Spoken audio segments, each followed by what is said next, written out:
তরকারি দেখুন কত সুন্দর ফুটতে শুরু করে দিয়েছে। এখন দিয়ে দিচ্ছি 1 চামচ হলুদ, দিচ্ছি পরিমাণ মতো লবণ,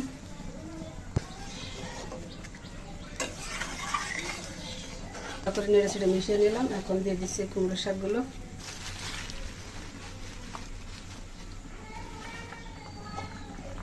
জল ভরে যাচ্ছে।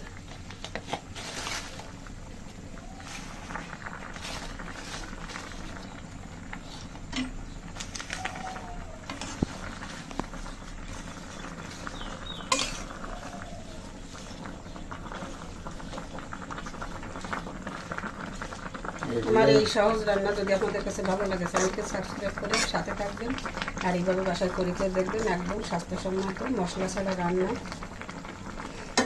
খুব ভালো লাগে এইভাবে রান্না করে গেলে। ঢাকনাটা সরিয়ে নিলাম,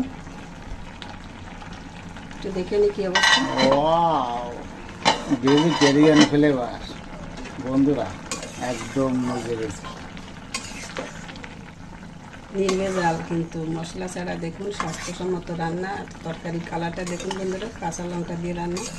ক্যামেরায় আপনাদের কাছে হয়তো অতটা ভালো লাগছে না দেখতে, কিন্তু বাস্তবে আমরা তো রান্না করছি আর দেখছি কত সুন্দর একটা কালার আসছে। আর ফ্লেভারে কিন্তু সমস্ত ঘর একদম মমা করছে রাঁধুনির ঘিরানে। আর একটু ঢাকা দিয়ে দিচ্ছি।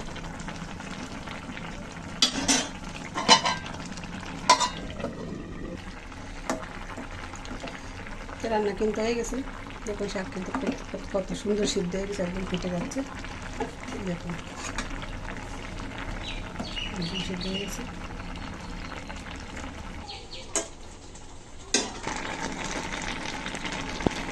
রান্না কিন্তু হয়ে গেল।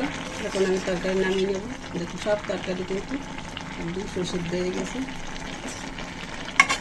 জলও টেনে গেছে। আমি এখন নামিয়ে নিচ্ছি। চুলা বন্ধ করে দিলাম, আর তেল তাহলে হলো জলের কালার আসবে।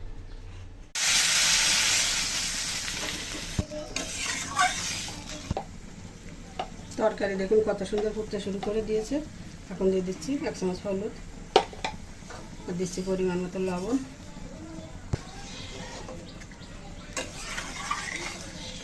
তারপরে নেড়ে ছেড়ে মিশিয়ে নিলাম। এখন দিয়ে দিচ্ছি কুমড়োর শাকগুলো,